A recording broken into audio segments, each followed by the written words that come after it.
There are places that were never meant to be left behind.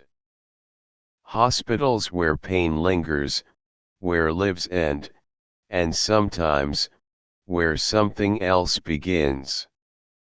Tonight, we step into those forgotten corridors. You're not alone. But you should be. Welcome to Whispers in the Dark.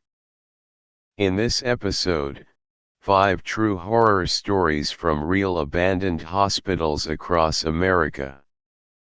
From the haunted halls of Waverly Hills to the whispers that never stop in an old asylum's records room. These are real encounters, real disappearances, real terror. So turn off the lights, put on your headphones, and whatever you do, don't go alone. Story 1, The Calling from the Basement. Forest Haven Asylum, Maryland. There are places that aren't forgotten, they're deliberately abandoned. I stepped into one of those places and nearly didn't make it back out. My name is Jason Miller. I'm 28 years old, working for a small construction company in Pennsylvania. But on weekends, I have a strange hobby. I'm an urban explorer. The kind of guy who sneaks into abandoned buildings, takes photos, shoots videos, and digs into the buried past. The place I picked for my October weekend trip last year was Forest Haven Asylum in Laurel, Maryland, a name drenched in darkness. It used to be a facility for children and adults with developmental disabilities from 1925 until it was shut down in 1991 after a string of scandals involving neglect and unexplained deaths.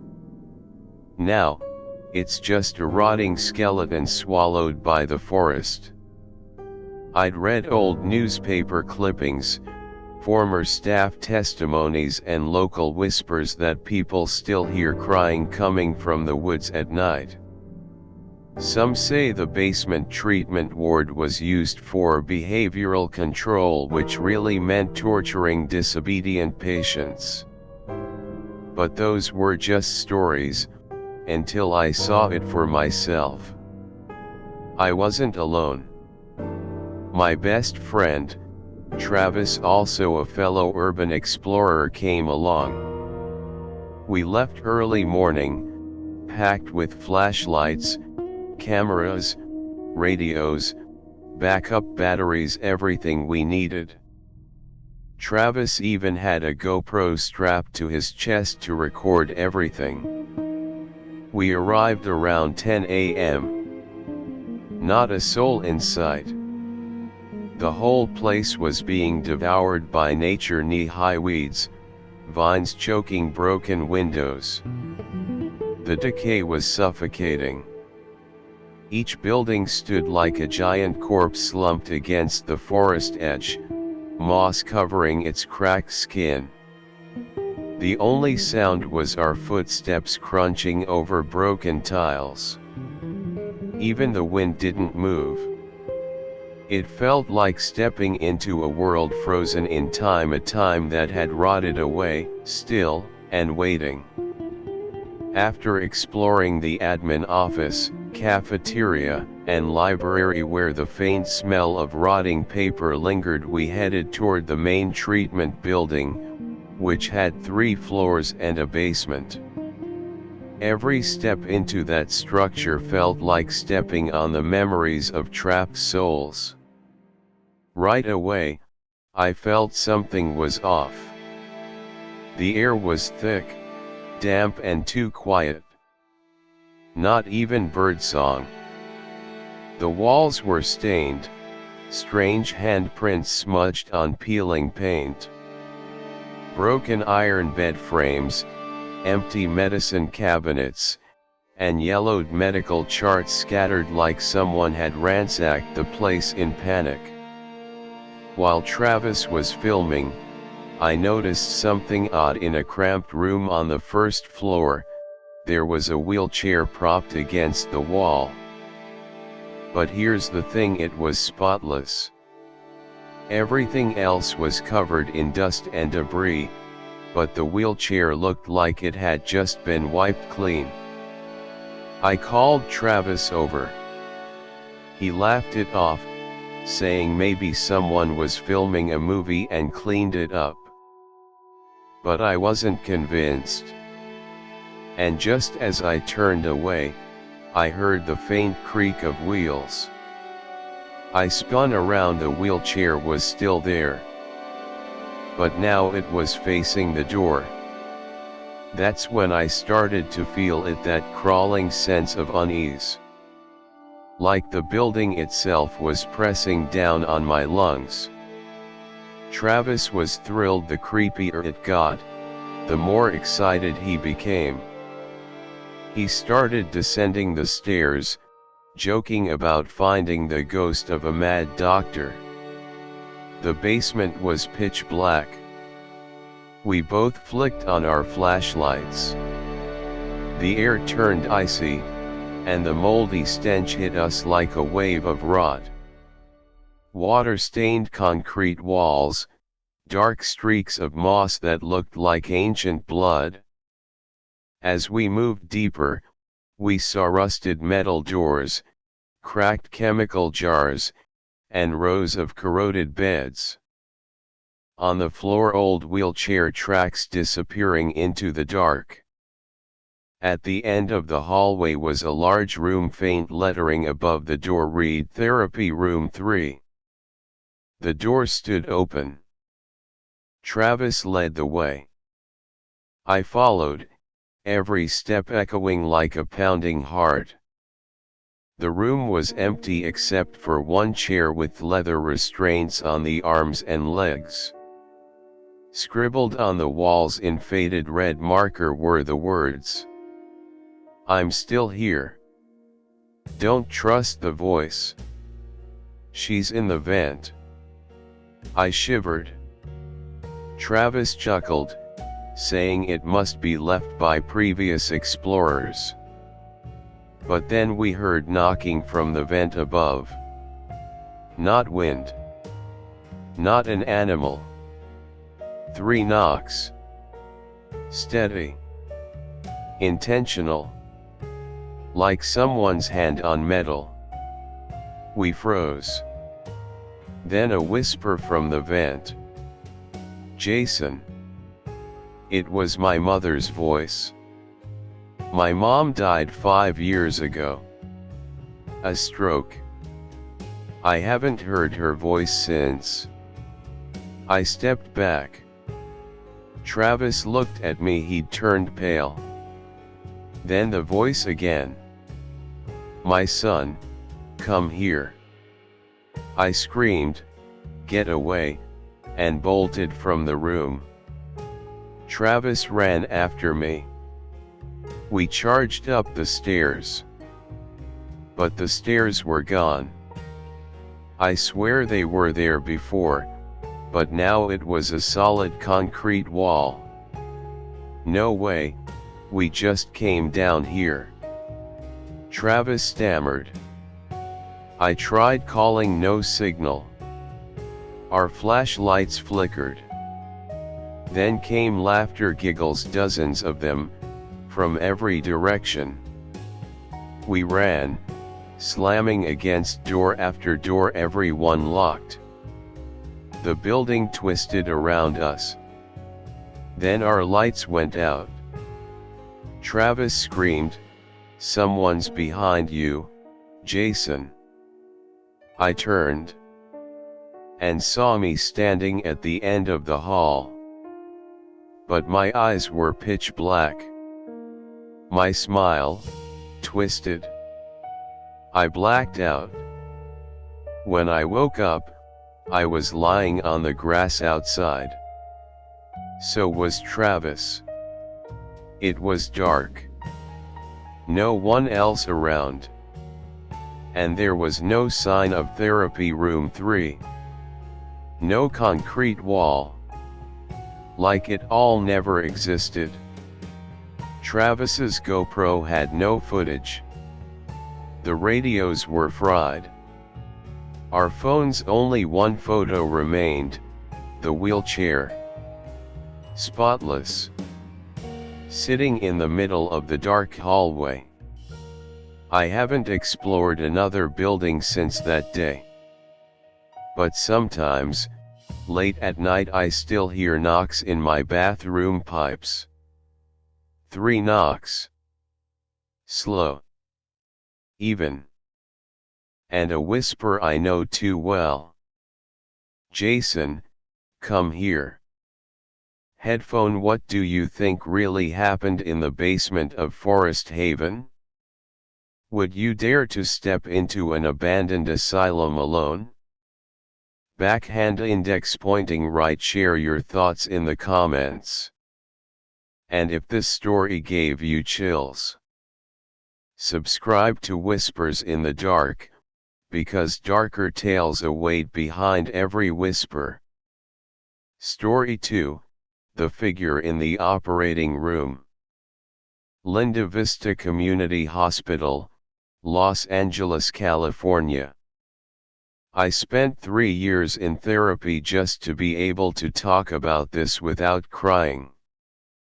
And even now, I'm not sure if what I saw was real, or something else entirely. My name is Emily Grace. I used to study medicine, not anymore. 4 years ago, I was a senior at UCLA, part of a group researching the history of medicine in California. Our project required us to visit old medical facilities, hospitals that had been abandoned for decades, either due to outdated practices or dark reputations. We chose Linda Vista Community Hospital. Probably because it was the most infamous, not for its medical achievements, but for the horrors tied to its name. It operated from the early 20th century until 1991. Thousands of patients passed through its doors, but hundreds never left. There were dozens of reports about mysterious deaths, surgical errors, and even accusations of nurses abusing patients. After it closed, it became a popular filming location for horror movies, from Pearl Harbor to Insidious, Chapter 2. We were 4 confident, curious students who thought this was a great chance to make a standout project. We had no idea that what we'd find wouldn't just be history. We arrived at Linda Vista one afternoon in March.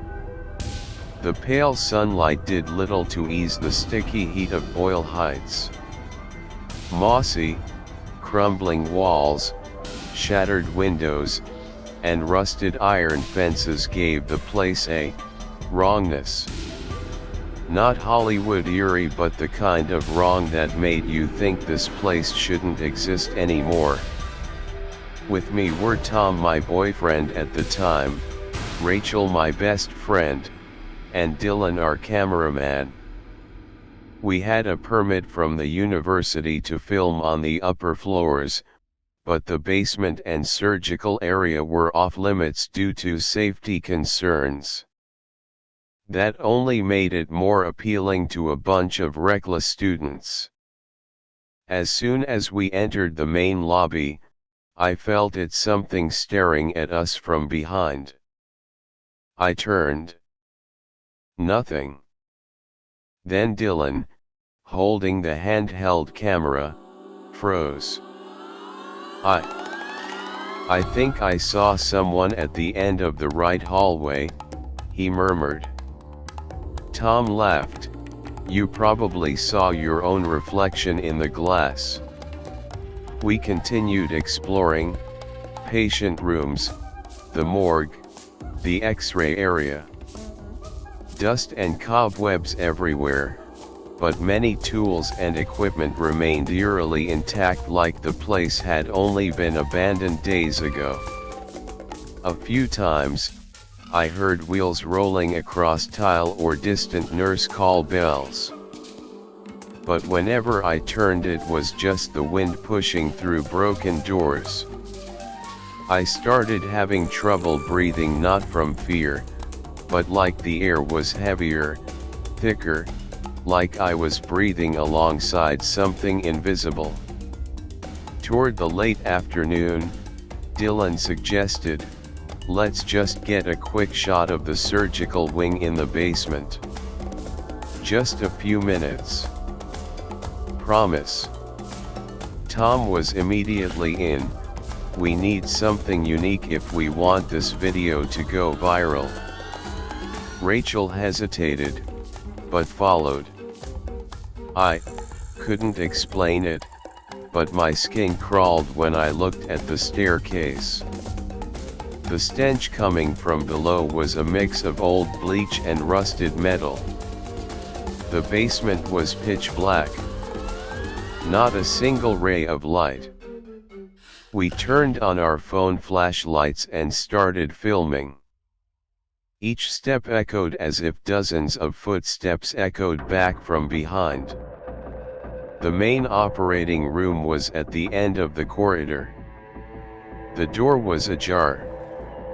Dylan pushed it open. The rusty hinge moaned like a wounded thing.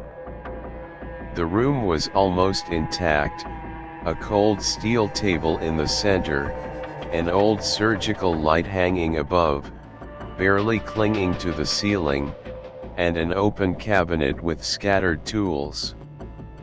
Everyone started filming, laughing nervously. I stayed by the wall, heart pounding.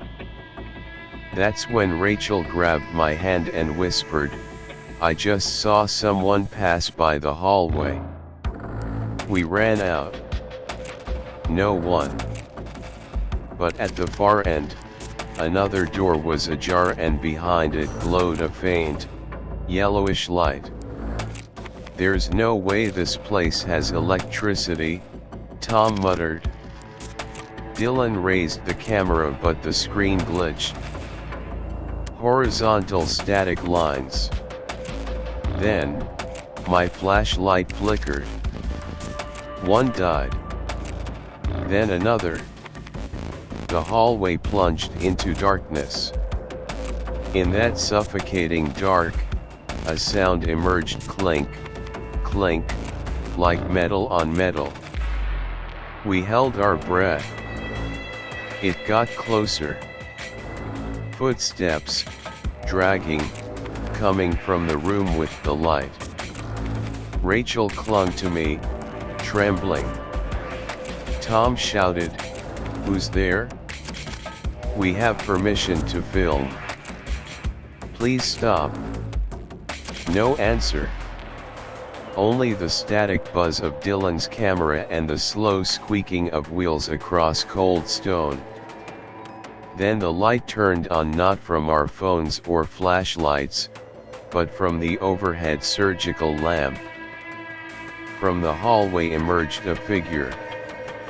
Wearing a decayed white lab coat, stained with dark red. Bent back. Face hidden behind a worn surgical mask. Left hand holding a scalpel still dripping. Right hand dragging what looked like a small gurney, with crusted blood. Dylan screamed, "Run!" We bolted up the stairs. Tom slipped, crashing hard on the steps.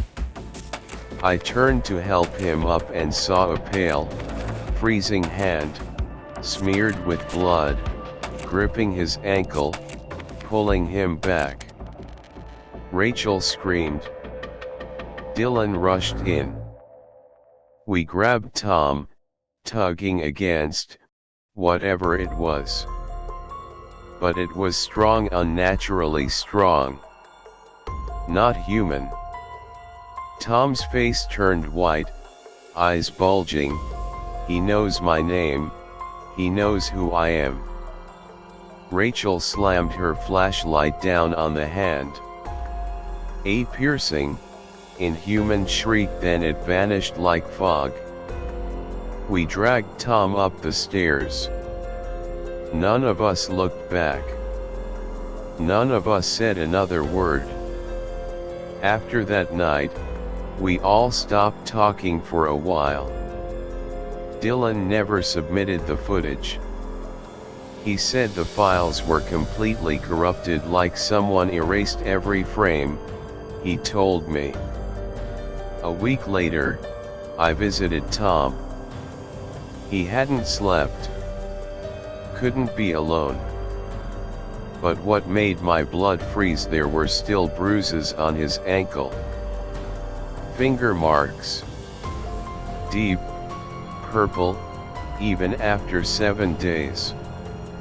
A year later, I went back to Linda Vista. Not to explore, just to see it again. To convince myself it was just a memory. But standing at the gate, I saw something I still can't explain. On the rusted fence, there were nameplates, old patient tags, most broken or weathered beyond recognition. But one was still clear. Emily G. Room or2. Or2 was the operating room we entered. I never lived there. Never was a patient. But apparently, someone thinks I was. Headphone, did you feel something in that operating room? Do you think someone or something really called Emily by name? If you've ever felt a presence behind you when no one was there, leave a comment below. And don't forget to subscribe to Whispers in the Dark for stories no one dares to tell twice. Story 3, The Sound at the End of the Hallway. Rolling Hills Asylum, East Bethany, New York. My name is Marcus, I'm 35, a freelance sound engineer. What I'm about to share isn't for scares or clicks.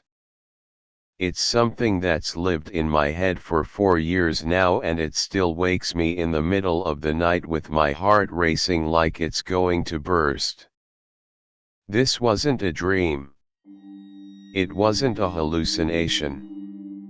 It was something I heard and recorded in a place where no sound should exist.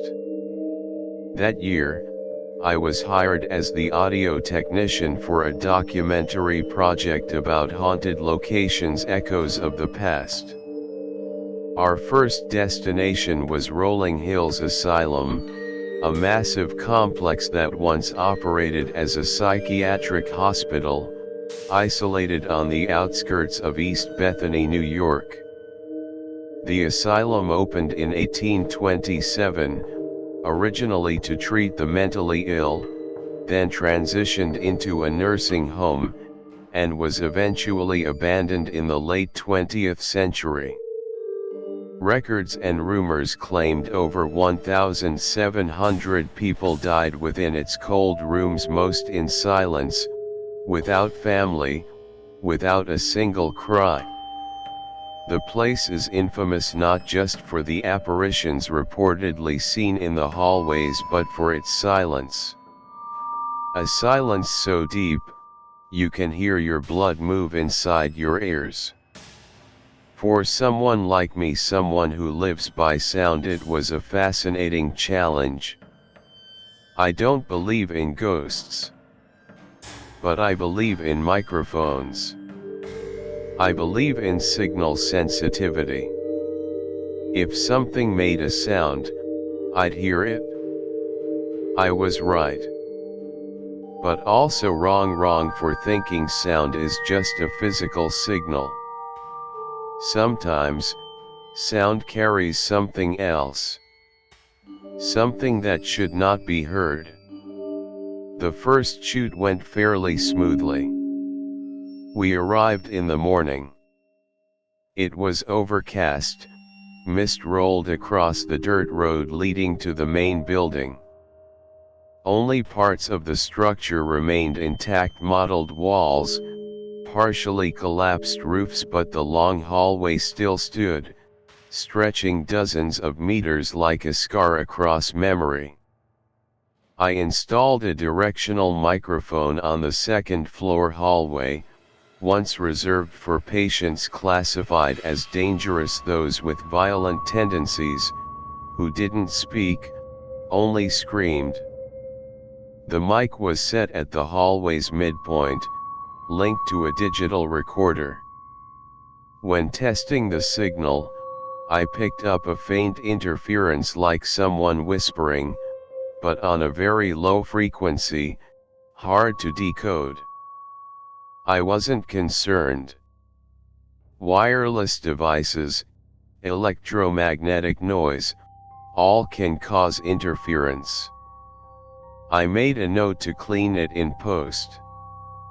That night at the hotel, I reviewed the recordings. I'm meticulous about my work. I scrub every second of audio for background noise. But this time, when I amplified the static and removed ambient noise, I clearly heard a voice. A woman's voice. "Don't go to the end of the hall, he's still there." It didn't sound distant. It sounded like someone whispered directly into my ear. Very close. Cold. Then gone. I checked the camera feed. No one in the frame. The mic had been placed in an empty hallway. No one entered during the entire session. The door was locked. I began to feel uneasy.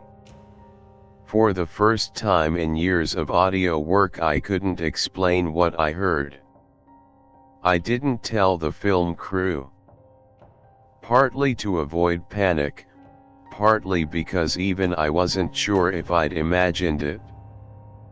But the next morning, I returned to the second-floor hallway, this time with professional studio-grade isolation headphones. I stood at the end of the corridor, facing a tunnel of darkness. Cold wind slipped through broken window frames.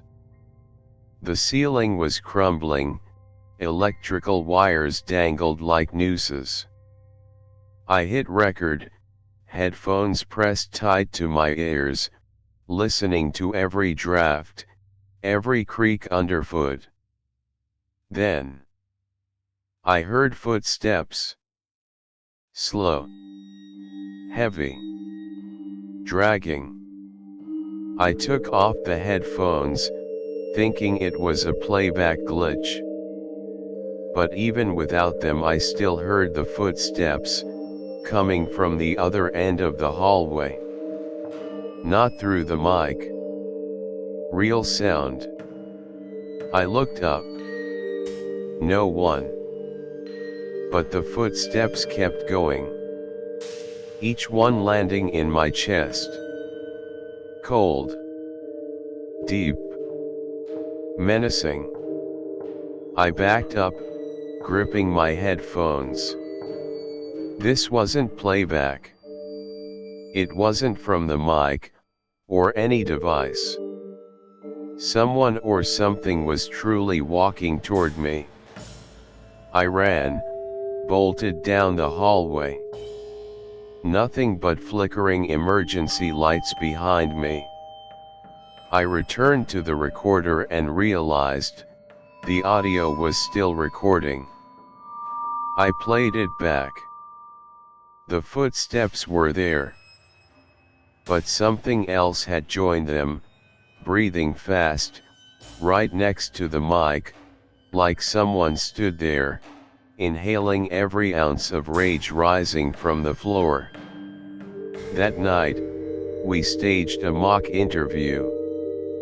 An actor posed as a former patient, seated in the second-floor hallway under dim lights, camera at an angle, mic clipped to his chest. I sat by the recorder, monitoring the feed as usual. The actor began his line, "I spent 6 years here." But I heard a different voice cut in. "I told you not to film. Leave now." Raspy. Angry. Slamming into my ears like a threat. I jolted upright and yelled, "Stop." Everyone froze. Lights flickered. No one knew what happened. I removed the headphones, my hands shaking, and passed them to the director. He listened, his face drained of color. No one else had heard it, but in the headphones, that voice was clear. Each word growled like a curse. We stopped filming immediately. Packed up and left as fast as we could. As I reached the parking lot, I glanced back at the hallway where we'd been. Under the flickering lights, I saw a figure at the far end. Tall. Thin. Its head tilted like the neck was broken. I almost screamed. But when I looked again, no one else saw it. I played the last recording. It was still intact. And this time, the whisper came through clearer than ever. "You've heard me. Now don't stop listening." After that trip, I declined every project involving abandoned buildings. I began to feel that sound wasn't just vibrations, it was memory. The memory of things left unsaid, unburied, forgotten. I still have that recording. Many times, I've tried to delete it. But every time I open the file, my system freezes. Once, I woke in the middle of the night to the sound of breathing from my speakers, the file playing by itself, though the system was shut down. I took the recorder in for analysis. The technician looked puzzled. "This audio file has abnormal data. It's like there's a secondary signal layered in, but we can't extract or decode it. Like a human voice inside the noise, but no software can separate it." I've stopped listening. But whenever I work alone, I still wear my headphones. And every night, when the city falls silent, I still hear footsteps dragging at the end of the hallway. Even though I'm at home. Even though the doors are locked. Even though I've never returned to Rolling Hills. Headphone, would you dare listen to that audio file? Do you think Marcus recorded a voice, or something else, left behind in that asylum? Leave a comment if you've ever heard something no one else could hear. And don't forget to subscribe to Whispers in the Dark for more truths buried in shadows. Story 4, The White Figure on the Moon River Floor. Moon River Brewing Company, Savannah, Georgia. If you've ever visited Savannah, the charming old city with cobblestone streets and Spanish moss draping from ancient oak trees, you might be drawn to its dreamlike beauty. But let me warn you, don't let Savannah fool you. Because the most peaceful places can sometimes hide the most terrifying things you'll ever encounter. I'm not a ghost hunter. I'm Julie Harper, a historical tour guide, once a stubborn realist who never believed in anything I couldn't see with my own eyes. But I wish I had never seen what I did. It all began on a sweltering summer night, during a ghost tour in the basement of Moon River Brewing Company, once a Civil War-era field hospital. That night, I led exactly 12 guests. But when we came back upstairs, I counted 13 shadows. Moon River Brewing Company is now a cozy southern-style brew pub, but back in the 1800s, it was a hotel and a field hospital. It's one of the most frequently mentioned haunted hospitals in America. As a ghost tour guide, I knew every story, every suicide, every disappearance, every urban legend tied to the basement. I recited them like I believed them. But the truth, to me, it was just a job. Until one night, when it all became too real. The tour began at 10 p.m. I led the group down to the basement, once the emergency treatment room during the war. It's the place with the highest death count in the building, and the coldest, despite having no air conditioning. I was mid-story, describing an 1864 case where a doctor snapped and attacked a patient with a surgical scalpel, when an elderly woman in the group raised her hand. "Do you hire actors?" she asked. I frowned. "No. We never stage anything." She swallowed hard. "Then, there's someone standing at the end of the room, dressed in white, not moving." I turned my head. At the far end of the hallway was a dim room with its door slightly open. Empty. But the back of my neck went ice cold. We kept moving, but no one seemed relaxed anymore. A man in the back muttered that someone was walking beside him, but no one responded. A little girl in the group suddenly began crying for no reason.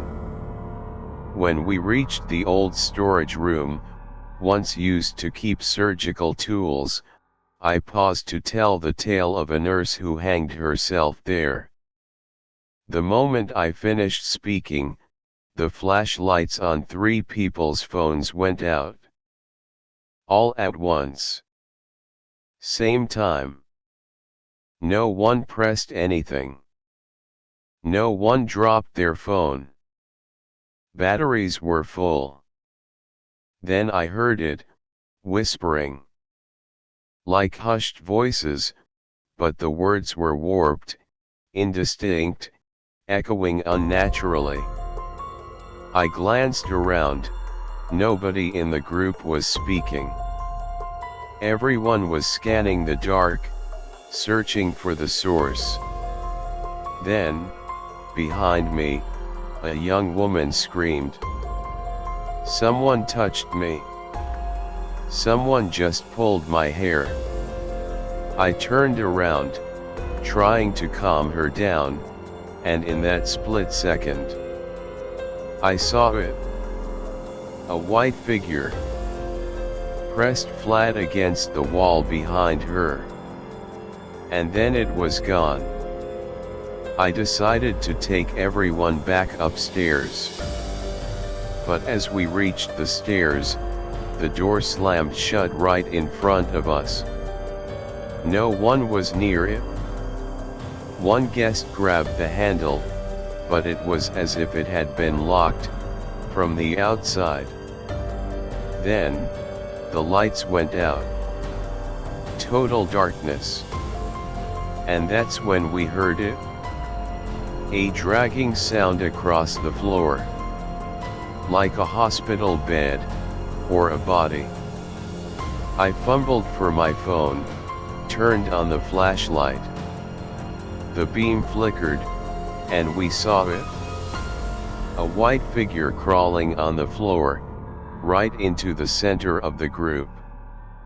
It moved on its elbows, head tilted unnaturally to the side, hair covering its face. No sound. Just the dragging. People screamed. One young woman fainted. An older man clutched his chest, gasping. I shouted for everyone to stay still, and I grabbed the backup key. It opened the emergency side door, something I'd never had to use in 5 years of guiding tours. We made it upstairs. The manager came running, asking what had happened. He swore no one had locked the door, and the basement power grid showed everything functioning normally. I recounted the guests. 12. Exactly as on the list. But as people began to leave, I looked up at the security monitor pointed at the basement stairs.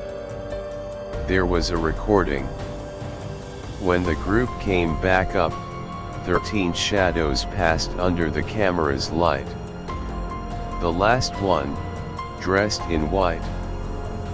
Face obscured. And then it vanished as it exited the frame. I quit 3 days later. But I never left Savannah. Sometimes, when I pass by Moon River, I see the basement door slightly ajar. And sometimes, I hear wheels rolling across the floor inside. Even though that place hasn't been in use for years. Headphone, would you dare take a midnight tour beneath an old war hospital? Do you think what Julie saw was a ghost, or a memory trapped in time? Comment if you've ever been to Savannah, or heard something no one else could. And don't forget to follow Whispers in the Dark so you don't miss the next true story from the darkest corners of America.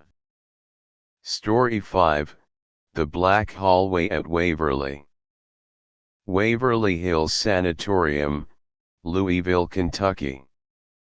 Are you sure no one else was there with you? I locked every door. I was the only one signed in for the night shift. I triple-checked. But, it still walked past me. Right in the hallway on the 3rd floor. That was the last known recording of Thomas Green, a freelance audio technician who investigated paranormal phenomena. He disappeared just hours after leaving Waverly Hills Sanatorium. I'm Marissa Lane, Thomas's ex-girlfriend. And this is the part I've never told anyone, except you. Because I went there to find out what happened. And I think I saw it too. Waverly Hills is considered one of the most haunted locations in America. Once a tuberculosis hospital in the early 20th century, it witnessed over 60,000 deaths during its operation. The 5th floor, especially room 502, is infamous for 2 nurse suicides.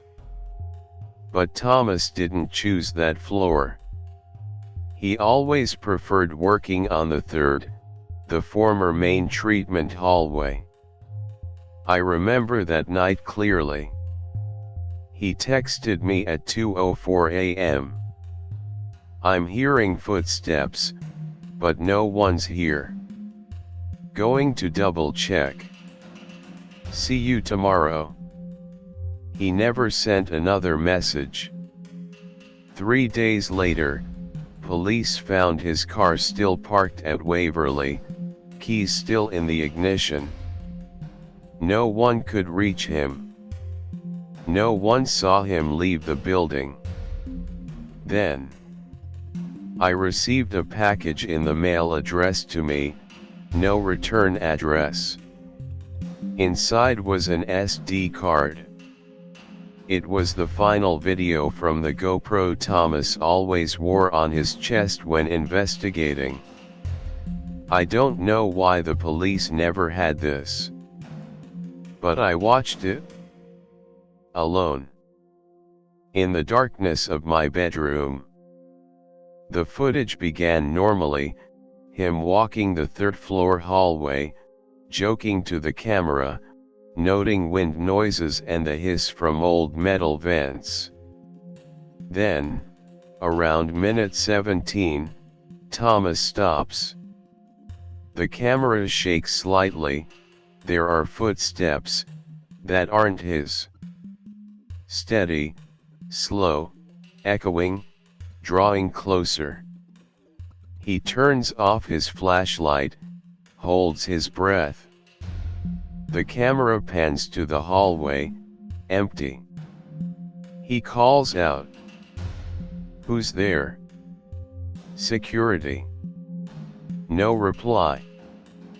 But the footsteps continue, like they're walking above him. Then, the camera tilts upward, and right then, the fluorescent bulb above him explodes. Shards of glass rain down. Thomas screams, stumbles back, the GoPro flickers. And in that strobe of light, I see it. A tall black figure standing at the end of the hallway. No head. No arms.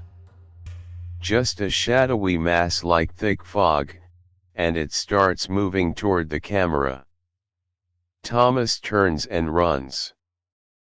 The camera shakes violently. Heavy breathing. He dashes to the emergency door near the medical records room. It won't open. He pounds on it, shouting, "Help me! Someone, please!" Then the sound returns. The footsteps. Louder. Closer. But not like human steps. More like something crawling. Thomas spins around. The GoPro still rolling.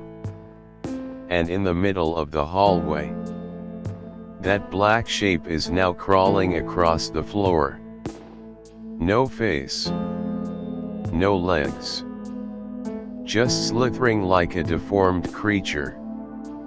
A strange sound emerges, like whispering, but in reverse. A warped voice, like tape rewinding, hisses. "Marissa. Marissa. Marissa." I heard my name, in his final recording. Thomas screamed one last time.